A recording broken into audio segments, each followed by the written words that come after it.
귀한 찬양 하나님 영광 받으신 줄 믿습니다. 이 시간 우리가 또한 주님 앞에 우리의 한 해 동안의 삶, 한 주간의 삶들을 주님 앞에 내어놓고 참회하는 기도의 시간을 갖겠습니다. 주여, 감사합니다. 죄로 죽었던 우리들 그래서 예수의 십자가의 보혈로 아버지 씻어주시고 담아 주시옵소서.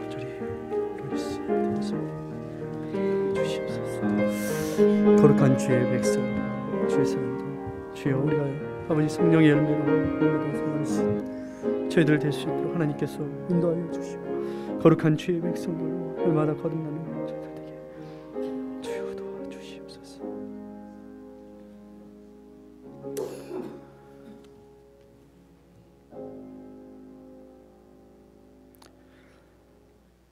상한 갈대를 꺾지 않으시고 꺼져가는 심지를 끄지 않으시는 사랑과 긍휼의 주님께서 우리를 사랑하시고 끝까지 사랑하시되 우리는 연약하지만 우리는 부족하지만 우리의 주홍빛과 같은 우리의 진홍빛과 같은 붉은 죄악을 십자가의 그 보혈의 사랑으로 깨끗이 씻으신 줄 믿습니다.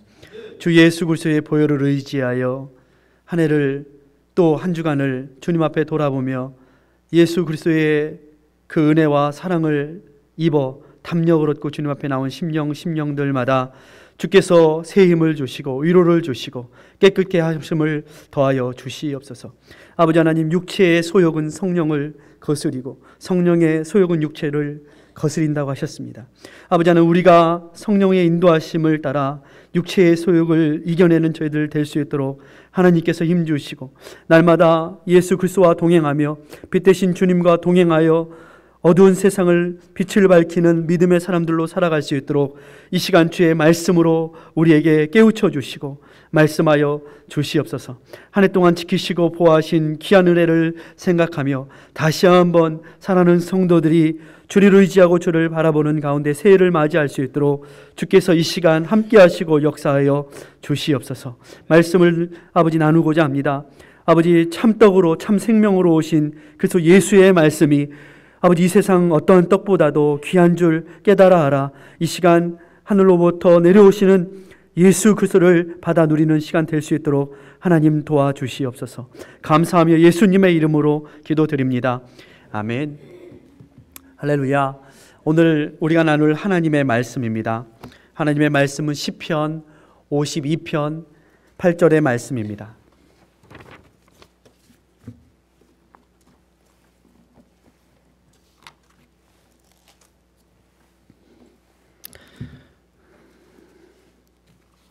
시편 52편 8절의 말씀 한 절이죠. 함께 우리가 큰 목소리로 읽었으면 좋겠습니다. 시작. 오직 나는 하나님의 집에 있는 푸른 감람나무 같으며 하나님의 인자하심을 영영히 의지하리로다. 아멘. 우리 옆에 분들과 함께 인사하실 때 옆에 분에게 당신은 하나님의 성전의 감람나무입니다. 우리 한번 인사하겠습니다.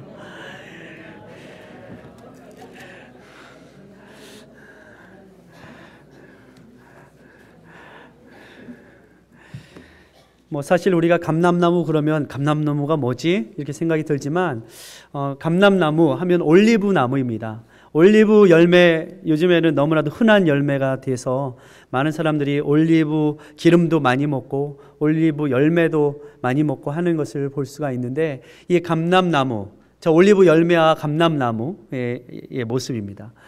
이 모습인데 오늘 말씀을 나누면서 사실은 제가 8절 말씀 한 절을 읽었지만 오늘 본문을 다 이해하려면 여러분이 성경을 다 펴시고 52편 전체를 한번 저와 여러분이 읽었으면 좋겠다는 생각이 듭니다. 우리 시편 52편 1절부터 9절까지 말씀인데요, 천천히 한 목소리로 읽었으면 좋겠습니다. 강포한 자여, 내가 어찌하여 악한 계획을 스스로 자랑하는고? 하나님의 인자하심은 항상 있도다. 내 혀가 심한 악을 꾀하여 날카로운 삭도같이 간사를 행하는도다. 내가 선보다 악을 사랑하며 의를 말함보다 거짓을 사랑하는도다. 셀라. 간사한 혀여, 내가 잡아먹는 모든 말을 좋아하는도다. 그런즉 하나님이 영영히 너를 멸하심이요 너를 취하여 내 장막에서 뽑아내며 생존하는 땅에서 내 뿌리를 빼시리로다. 셀라. 의인이 보고 두려워하며 또 저를 비웃어 말하기를 이 사람은 하나님으로 자기 힘을 삼지 아니하고 오직 그 재물의 풍부함을 의지하여 제약으로 스스로 든든케 하던 자라 하리로다. 오직 나는 하나님의 집에 있는 푸른 감람나무 같음이여 하나님의 인자하심을 영영히 의지하리로다. 주께서 이를 행하셨으므로 내가 영영히 주께 감사하고 주의 이름이 선함으로 주의 성도 앞에서 내가 주의 이름을 의지하리이다. 아멘. 저는 오늘 여러분이 한 해 동안 그리고 앞으로 새해에도 계속해서 여호와의 성전에 심기우신 푸른 감람나무와 같은 삶이 되시기를 주의 이름으로 축복합니다. 놀라운 축복의 이야기이고 놀라운 축복의 그리고 자기 자신을 하나님 앞에서 나는 고난이 올지라도 힘든 일이 올지라도 내가 누구인가? 나는 하나님 앞에서 푸른 감람나무 같은 사람입니다. 나는 여호와의 성전에 심기운 사람입니다. 결코 하나님의 성전에서 고난과 어려움이 올지라도 이곳에서 뿌리를 내리고 이곳에서 열매를 맺겠습니다. 이런 고백이 바로 다윗의 고백입니다. 오늘 다윗의 고백은 사실 이 다윗이 이 시를 쓴 배경은 이러합니다. 사울이 다윗을 쫓아다니며 죽이려 합니다. 다윗이 위기를 느끼고 어떻게 합니까? 아비아달 제사장의 마을로 집으로 도망갑니다. 그러면서 그곳에서 밥을 얻어 먹습니다. 그런데 그곳에 성전에 예배하러 기도하러 온 것처럼 보였던 도액이라는 사람이 조용히 앉아 있습니다. 그런데 그 사람은 하나님께 예배하는 자가 아니라 사울의 첩자로서 어떻게 합니까? 아비아달이 누구를 숨겨주고 돕고 있는가? 밀고 하는 사람입니다. 도액으로 말미암아 도액의 밀고로 말미암아 아비아달 제사장의 85인의 제사장들이 하루아침에 사울의 죽임을 당하게 되었습니다. 다윗도 이 일로 말미암아 힘들고 어려운 자책감도 들었을 것이고 또한 이 사울의 쫓아다니는 것 때문에 너무나도 힘든 일을 당하였습니다. 왜요? 사울이 자기 자리 뺏길까 봐 다윗을 죽이려고 했던 것이죠. 그런데 다윗은 이 고난의 때에 이 환난의 때에 자기 자신에 대하여서 이렇게 고백하고 있습니다. 세상에 수많은 시험이 있고 환난이 있고 어려움이 있지만 여호와의 의로우심과 여호와의 인자하심은 내 주변에 항상 있도다. 여러분 인생은요, 우리 주변에는 하나님의 눈을 돌리면 하나님의 인자하심도 항상 있는 것을 볼 수 있습니다. 또 어떤 사람의 눈에는 세상은 또 다 사탄이 악하게만 돌아가는 것 같습니다. 그런데 중요한 것은 우리의 눈이 무엇을 보고 있느냐가 중요합니다. 우리의 눈이 고난의 때에 여호와의 인자하심을 보고 있는가? 아니면 사탄의 괴계를 보고 있는가?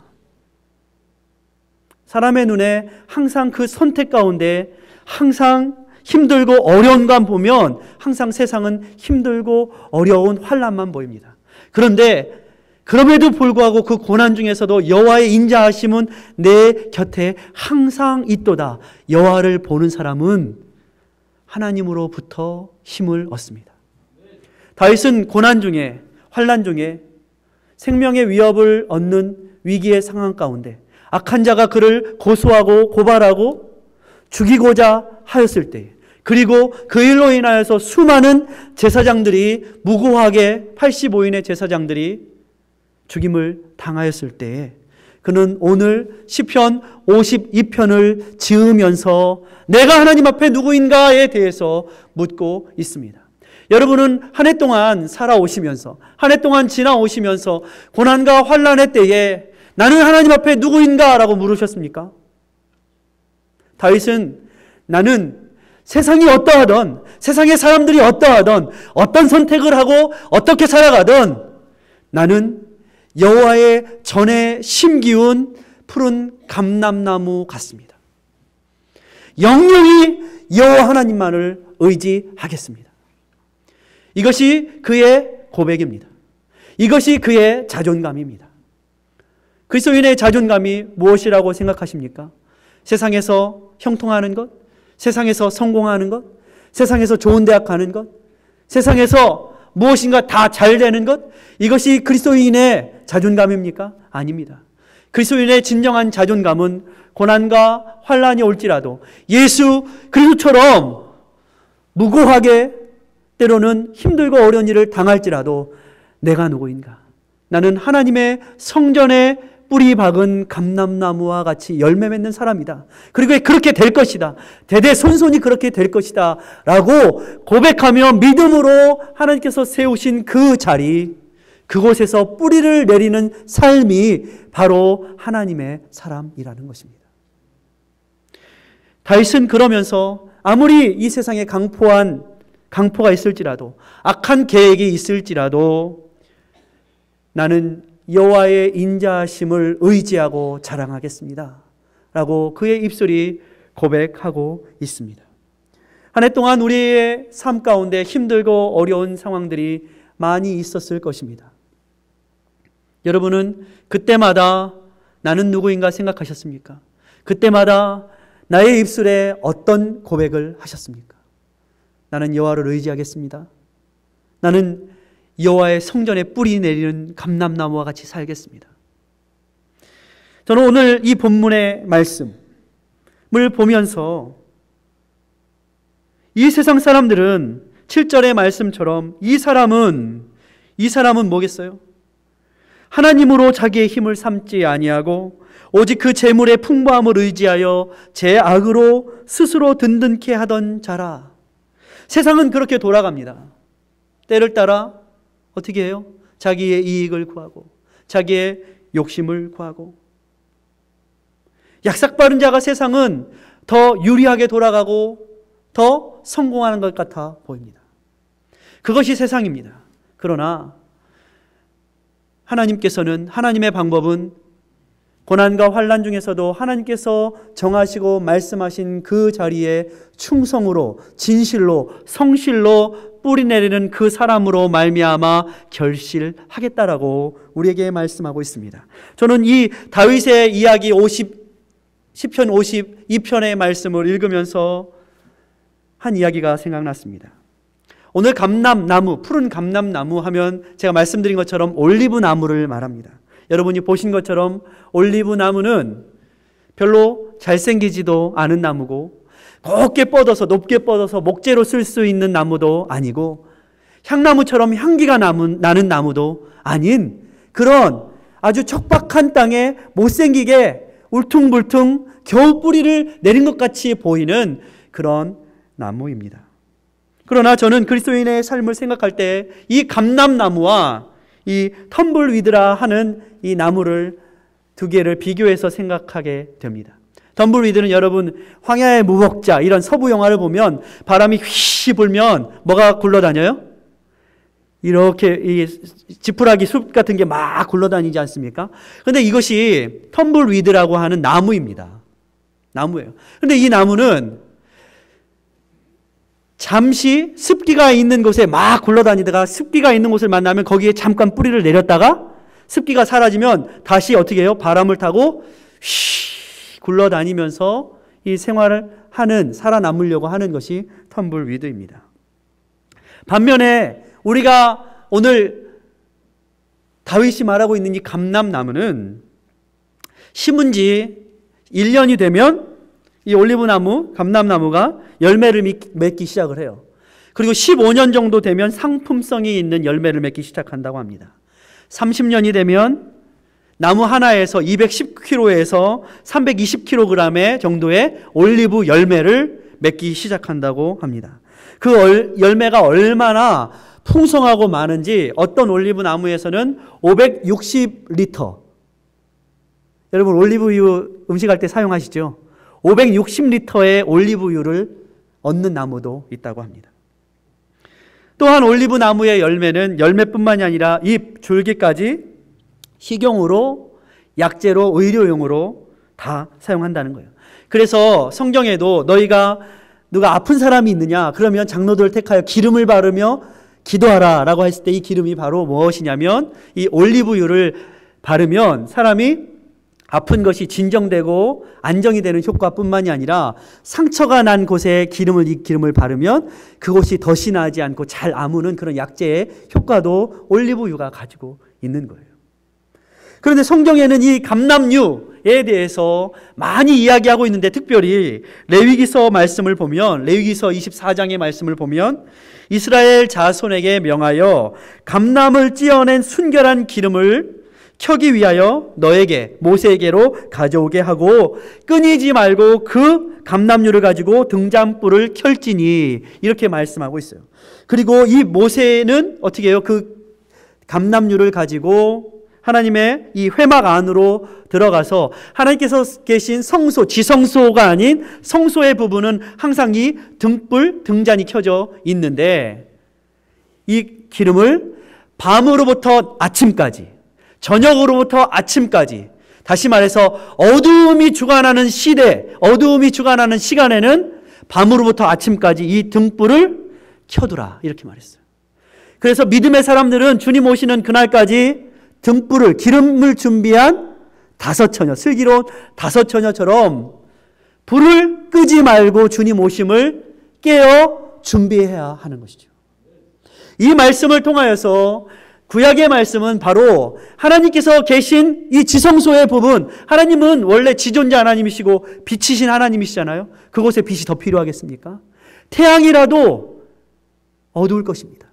그러나 우리가, 인간이 거하고 있는 이 세상, 우리가 거주하고 있는 이 세상은 반드시 등불을 켜서 어두움의 시간에 비추고 있어야 된다는 것을 분명히 우리에게 말씀하고 있습니다.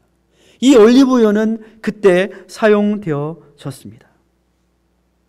그래서 예수님께서도 사람들에게, 제자들에게 이렇게 말씀하셨어요. 너희는 세상의 빛이다. 사람들이 등불을 켜서 말 아래 두지 아니하고 등경 위에 두나니, 모든 사람들로 다 밝히 보게 하기 위해서. 그러면서 주님은 이와 같이 너희 빛을 사람 앞에 비추게 하여 저희로 너희 착한 행실을 보고 하늘에 계신 너희 아버지께 영광을 돌리게 하라. 무엇입니까? 예수 그리스도의 사람들은 이 세상 가운데 빛된 자녀, 빛의 삶을 살아가야 된다는 것입니다. 그런데 이 빛은 어디서 올까요? 바로 말씀이신 예수 그리스도로부터 오는 것입니다. 그러면 우리 안에 예수 그리스도 말씀이 충만할 때 우리는 그 말씀, 그 성령으로 말미암아 세상을 비추면서 살아갈 수 있는 것입니다. 주의 말씀은 내 발의 등이요 내 길의 빛이니이다. 이 어둠의 세상 가운데 주님이 아니면 우리가 어찌 세상에서 빛을 비추며 살아갈 수 있겠습니까? 이 올리브나무는 그렇게 하나님의 성전에서도 등불을 밝히는 귀한 나무의 열매였던 것입니다. 저와 여러분도 푸른 감람나무와 같이 열매 맺는 삶은 이 땅 가운데에 어두움에 빛을 비추는 삶, 열매 맺는 삶이 되는 것입니다. 반면에 텀블위드는 무엇입니까? 항상 습기를 따라 잠시에 살아남기 위해서 이리로 저리로 바람에 실려 굴러다니면서 살아가는 것이 텀블위드인 것입니다. 이 땅을 살아가면서 예수 믿고 구원받은 성도들은 텀블위드의 삶이 아닌 푸른 감람나무의 삶을 살아가야 된다라는 거예요. 성도의 삶은 감람나무가 아무것도 버릴 것이 없는 것처럼 우리의 삶도 버릴 것이 없어야 돼요. 여러분, 버릴 것 없는 삶이 되시길 주의 이름으로 축원합니다. 사람들은 올리브나무처럼 가치 있고 정말 멋있는 그런 열매를 가득한 삶을 살기를 원해요. 그러나 그러기 위해서는 우리의 습관 가운데 버려야 할 것들이 있습니다. 그것은 바로 하나님 앞에 하나님의 영광과 은혜와 그 긍휼함을 날마다 바라보려고 하는 의지와 결단이 필요하다는 거예요. 그렇지 않으면 우리는 날마다 이리로 저리로 바람에 이리로 저리로 떠돌아다니는 덤블위드와 같게 되는 거예요. 덤블위드는 그래서 회전초라고 해요. 회전초. 왜 회전초라고 이름 지었을까요? 바람이 불면 굴러다니잖아요. 이렇게 회전해서 굴러다니잖아요. 그래서 회전초라고 그랬어요. 공처럼 생존을 위해서 굴러다녀요. 습기가 있는 곳에 잠시 잔뿌리를 내릴 뿐, 습기를 빨다가 습기가 없어지면 바람에 몸을 맡겨 또 습기를 찾아 굴러다녀요. 그리고 또 습기를 만나면 또 거기에 가서 잠깐 또 뿌리를 내리는 듯 하다가 또 습기가 없으면 또 굴러다녀요. 더 나아 보이는 삶의 여건을 찾아 이리저리로 헤매고 다니는 그러한 세상의 사람들의 일을 예수 믿는 사람들은 버려야 된다는 거예요. 예수 믿는 사람은 여호와의 성전에 뿌리를 내려야 된다는 거예요. 할렐루야. 문제는요, 수분이 적은 것이 아니에요. 이스라엘의 땅을 보십시오. 이스라엘의 기후는 1년에 반 이상이 비가 안 오는 아주 건조한 그러한 지역입니다. 우리의 인생도요, 부족한 것이 참 많이 있습니다. 우리의 인생에 내가 먹고 살 만한 수분이 없을 수도 있어요. 그렇다고 해서 우리가 그 수분을 찾아서 굴러다니면 되겠습니까? 아니죠. 그럴수록 우리는 어떻게 해야 돼요? 뿌리를 깊이 박아야죠. 올리브 나무는 처음 보았을 때 이 감람나무는 특별히 인상을 주는 나무가 아니에요. 여러분 보신 것처럼. 다시 말해서 우리들처럼 평범하다는 거예요. 우리들처럼. 여러분, 우리도 평범하지 않습니까? 우리도 뭐 잘난 것도 없고 멋있는 부분도 없고, 뭐 저는 또 키도 크지 않지 않습니까? 레바논의 이 백향목처럼 뭐 키도 크거나 막 이렇게 굵거나 아니면 곱게 뻗은 것도 아니에요. 향나무처럼 좋은 향내를 나는 것도 아니에요. 그렇지만 올리브 나무의 이 감람나무의 중요한 부분은 눈에 보이지 않는 곳에 있다라는 거예요. 어디일까요? 그것은 바로 땅 속입니다. 뿌리. 넓게 자리 잡고 있는 뿌리. 그 뿌리는 6m에서 7m. 어떤 감람나무는 15m까지 그 뿌리를 내리고 있다고 합니다. 아틀란타에 나무들이 울창한데 비만 오고 바람만 불면 어떻게 해요? 이곳저곳에 나무들이 푹푹 넘어가지고 쓰러져 있습니다. 왜일까요? 뿌리가 깊지 않기 때문입니다. 그래서 우리 한글을 지으신 세종대왕이 뭐라고 그랬어요? 예? 뿌리가 깊은 나무는 바람이 아니잘세, 이렇게 하지 않았습니까? 인생에 있어서 가장 중요한 부분은 바로 보이는 외모가 아니라는 거예요. 하나님은 중심을 보시는 분이시라는 거예요. 고난과 어려움 중에서도 힘들고 어려운 일이 있을 때에 내가 어떤 모습으로 어떻게 하나님 앞에 서 있는가? 하나님께 마음을 두는 인생인가? 아니면 상황을 따라 움직이는 인생인가?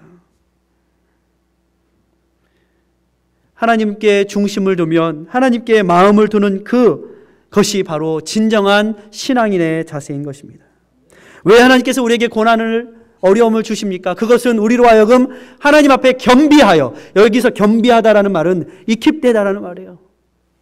모든 것들 다 갖추고 하나님의 사람으로 겸비하여 훈련되어서 하나님 보시기에 온전하고 흠잡을 것이 없는 사람이 되게 하시려고 우리에게 고난도 어려움도 주신다는 거예요. 그런데 이 고난과 어려움이 있을 때 도망가는 것이 아니라 오히려 고난과 어려움 속에서도 다윗이 고백하는 것처럼 그럼에도 불구하고 저는 여호와의 성전에 뿌리를 내리겠습니다.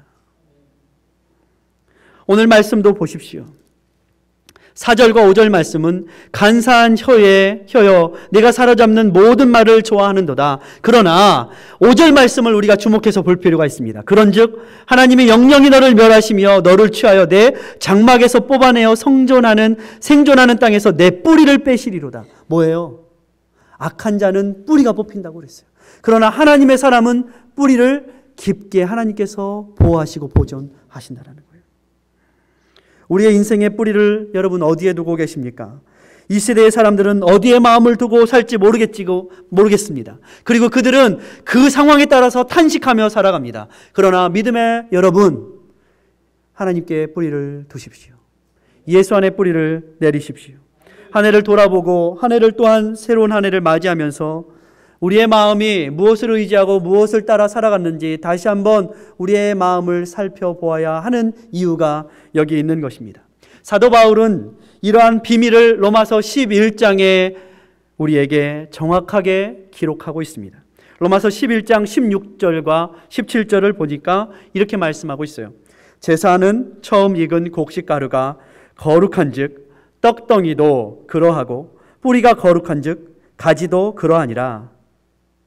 또한 가지 얼마가 꺾여졌는데 돌 감람나무인 네가 그들 중에 접붙임이 되어 참 감람나무 뿌리의 진액을 함께 받은 자 되었은즉 그 가지들을 향하여 자긍하지 말라. 자긍할지라도 네가 뿌리를 보존하는 것이 아니요 뿌리가 너를 보존하느니라. 할렐루야. 이게 무슨 말입니까? 우리가요, 이스라엘 백성들이 예수님이 오셨는데 저들이 본 백성들이 예수님을 부인하자 가지가 꺾이게 되자 그 꺾인 가지에 이방인인 우리, 구원받을 수 없는 우리, 자격 없는 우리를 어떻게 하셨어요? 주님께서 우리를 참감람나무 뿌리에 접붙여 주셨다는 거예요. 그래서 우리로 하여금 그 감람나무 예수 그리스도의 진액을 누림으로 말미암아 우리가 예수 안에서 참 은혜와 사랑과 자녀됨의 축복을 누리게 되었다라는 거예요. 그러니 이것은 너희가 잘라서 나무에 열매를 맺은 것이 아니라 뿌리 때문에 열매를 맺게 된 것이다. 가지가 뿌리를 보존한 것이 아니라 뿌리가 가지를 보존한 것이다. 사도 바울이 이 비밀을 깨달았어요.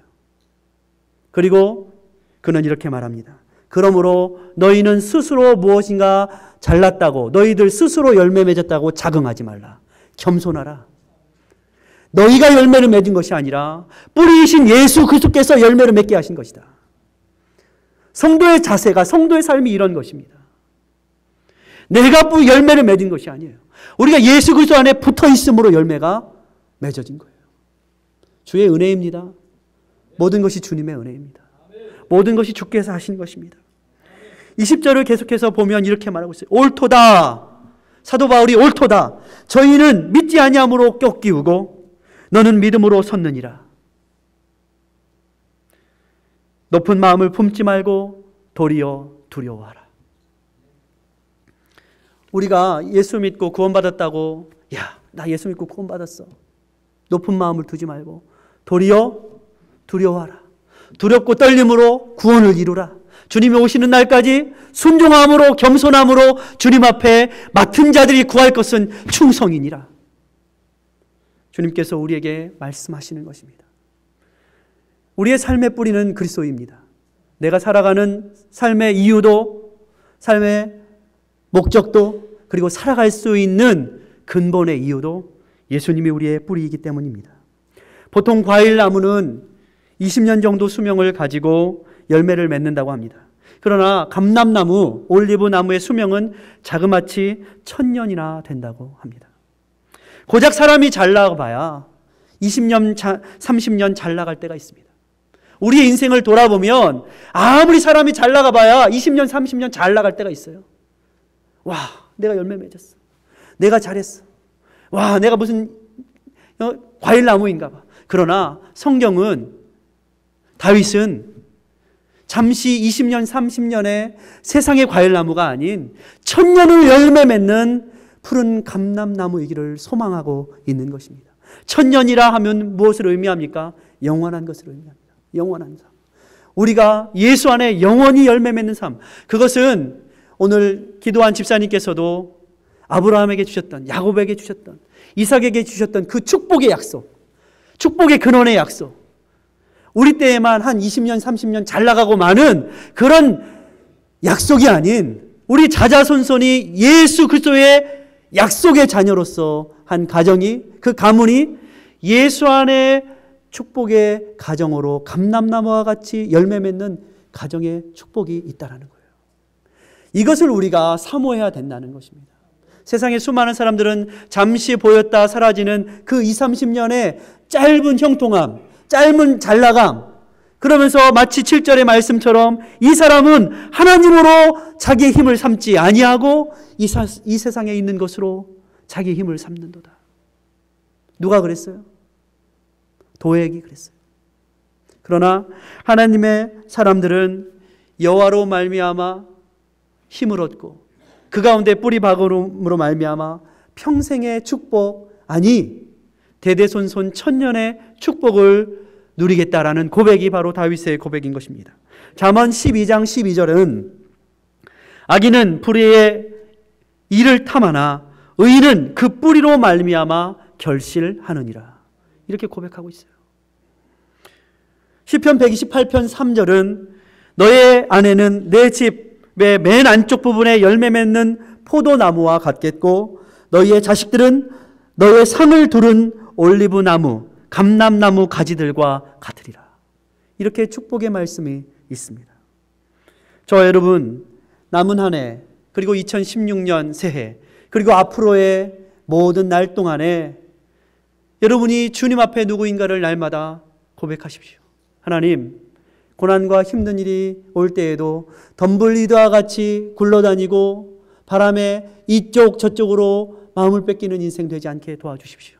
내가 여호와의 성전에 심기어서 나뿐만이 아니라 나의 자자손손이 천대에 이르기까지 여호와의 성전의 영원한 축복과 은혜를 누릴 수 있도록 도와주십시오. 아브라함의 축복을 사모하는 여러분이 되시길 주의 이름으로 축원합니다. 저와 여러분, 그리스도인으로서 이제 이 감람나무와 같이 번성하고 쓸모있는 삶이 되시길 바랍니다. 우리는 평범하고 우리는 보잘것없지만 하나님께서 여러분을 붙드시면 하나님께서 여러분의 뿌리가 되시고 하나님께서 여러분에게 양분을 주시어서 나는 포도나무요 너희는 가지니, 그 가지가 여러분이 주님 앞에 붙어 있으면 저절로 열매를 맺는다 그랬어요. 우리의 삶이, 나는 그런 생각을 해봅니다. 저는 나는 별거 한 것도 없는데, 나는 정말 부족한데 하나님이 이렇게 열매를 주셨네.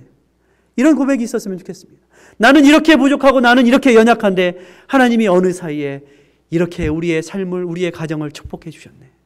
모든 것이 주님의 은혜라고 한 해를 마치고 새로운 한 해를 시작하는 여러분, 저와 여러분이 그 예수 안에 뿌리를 굳게 세우시고 뿌리를 내리시어서 놀라운 푸른 감람나무와 같은 삶이 되시기를 주의 이름으로 축원합니다. 기도합니다. 사랑과 은혜의 주님, 감사합니다. 올 한 해를 사는데도 힘들고 어려운 일들이 있었습니다. 그러나 주님께서 우리의 마음에 나는 주님 앞에 푸른 감람나무와 같이 여호와의 성전에 심기어서 하나님의 약속을 바라보고 여호와의 인자하심을 의지하여 열매 맺겠습니다 라고 한 해를 주님 앞에 드려진 사랑하는 성도들을 축복하여 주시옵소서. 저들이 아브라함의 축복의 주인공들이 다 되게 도와주시고 이제 한 해를 마감하며 새해를 맞이하면서도 온전히 주님 앞에 고난과 환난이 올수록 더 깊이 뿌리를 내려서 주님께서 주시는 그 축복의 양분을 다 누리고 열매 맺는 결실하는 백성들, 가정들이 다 되게 도와주시옵소서. 감사하며 예수님의 이름으로 기도드립니다.